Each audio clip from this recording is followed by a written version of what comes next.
Hello, we are continuing our look at Proverbs. Today we are looking at Proverbs chapter 6, starting at verse 1, and we get into some more classic sounding Proverbs.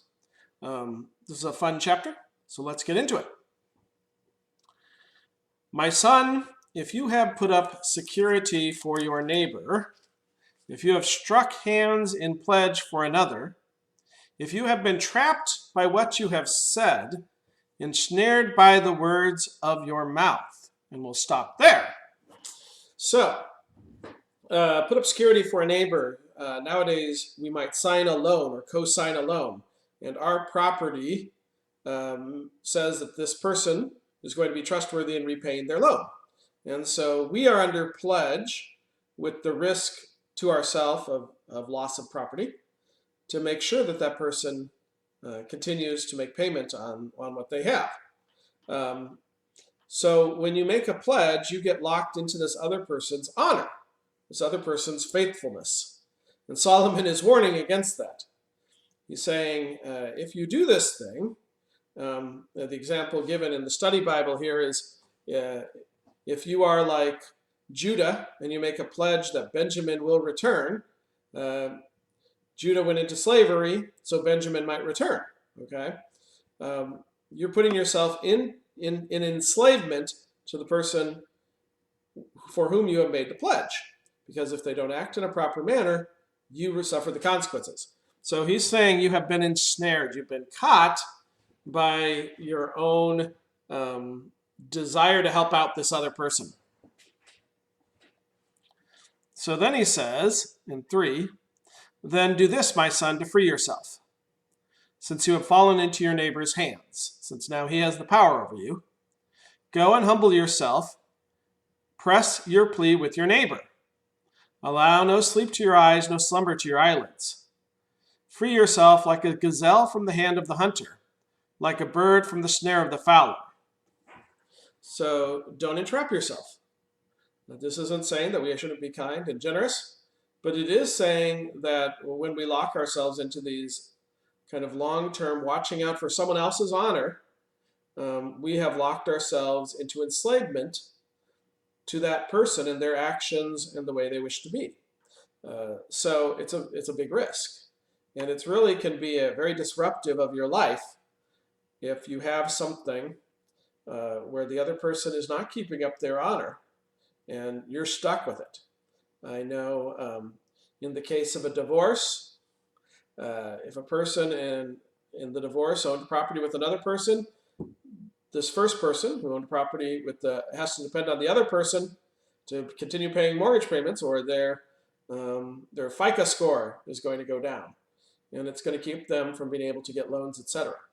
So it's a very risky thing to be trapped in this way as a pledge of honor for someone else. And so Solomon's advice to his son is, do whatever you need to get out of it. Not because you're trying to hurt the person or anything of that nature, but because it doesn't help your relationship and their relationship to have them as master and you as slave. When you put it up generously for them, this disrupts, this really hurts your relationship. And then he says, once you're freed, you're like, an animal escaping the trap. Okay. So we go to 6. Go to the ant, you sluggard. Well, that's complimentary, right? Go to the ant, you sluggard. Consider its ways and be wise. Okay, we look at this little bug without a brain, minimal brain. And what does it do? Well, it works all the time. Just keeps working. 7, it has no commander, no overseer or ruler.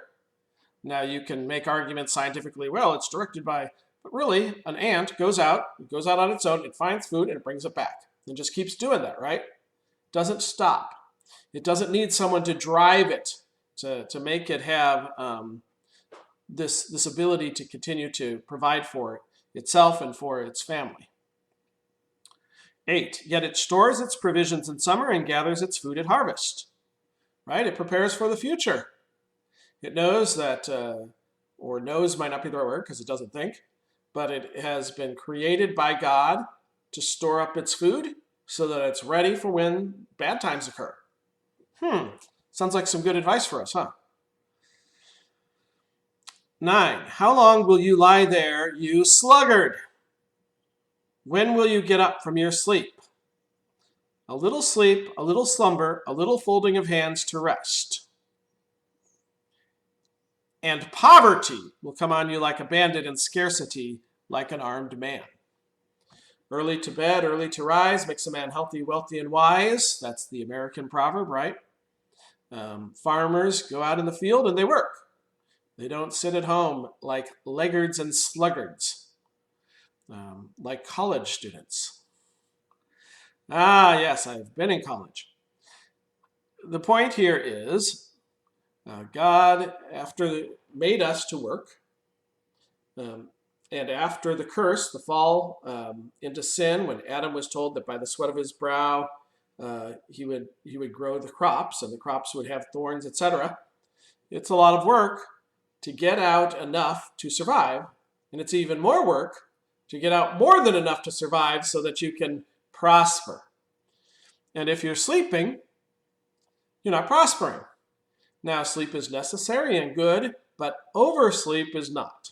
And that's the point here when he says a little sleep, a little slumber. Now, he's not talking about when you're unhealthy and you need that to grow, or when you're young and you need your 8 or 9 hours of sleep to grow. He's not, or to heal is the first one I meant. But anyway, he's not talking about those times. He's saying that when there are things to be done and you're just being lazy, a sluggard, you're disrupting your chance to have a materially good life.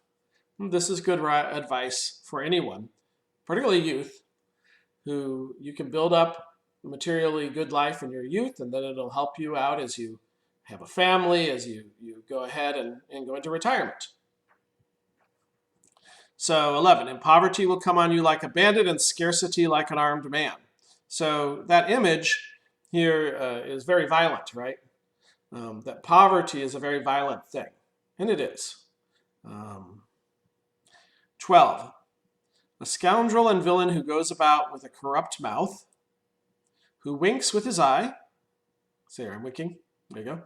Who winks with his eye, signals with his feet, and motions with his fingers.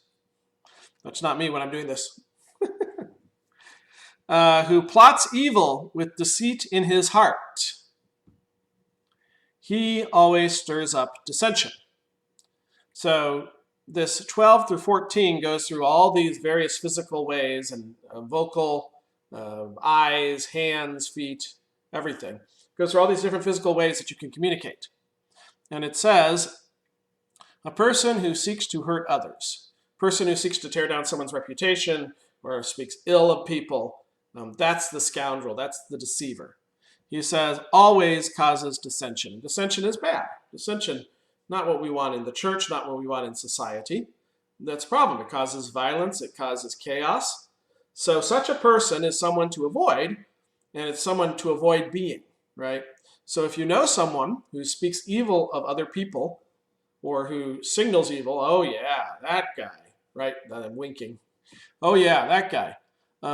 That's someone to avoid. Don't be around them. They're just going to cause your life to be chaos, and chaos is not good. 15. Therefore, disaster will overtake him in an instant. He will suddenly be destroyed without remedy. And that's going to be the consequence for this man who keeps attacking others. Eventually, he's going to get it back, right? He causes enough chaos, and chaos eats you. Chaos kills you. You see this with politicians who attack a lot of other politicians, and suddenly something happens, and boy, they're jumped on, the hyenas come out. If you're a person who speaks kindly and well of others, there is a chance, even in this sinful world, that when disaster strikes, people will show you love. Now, they didn't for Job, right? They attacked Job, but that's because it's a sinful world. But overall, it is a better thing to speak well of others and to be seen as someone who is generous in nature, less likely to be destroyed. So we come to 16. There are 6 things the Lord hates, 7 that are detestable to him. So we get the 6 days of creation and the 7th day he rests, and here we get the 6 things God hates and the 7 that are detestable to him. And this is a method of memory and use of poetry.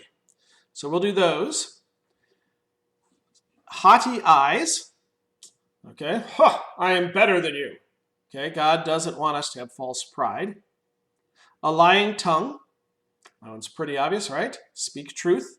Jesus says, let your answers be yea, yea, and nay, nay. A lying tongue. Hands that shed innocent blood. Violence. That's against God's plan. A heart that devises wicked schemes. When you desire things which are not yours, and you figure out ways to get them. Notice here the heart, or sometimes they talk about the guts. That's kind of really, they look at that as the thing that motivates you and thinking. They don't really think of the brain. Okay, they think of the heart doing it.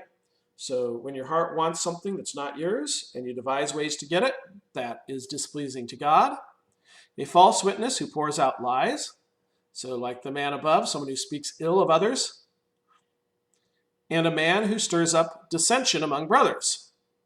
A person who causes trouble. So here we have these 7 things that God hates. Pride, deceit, violence, greed, lying, and lying in reputation, and causing trouble. Kind of like the 7 deadly sins. Here we have the 7 things God hates. Okay, we'll stop there for now, and we'll continue with 6 in the next video.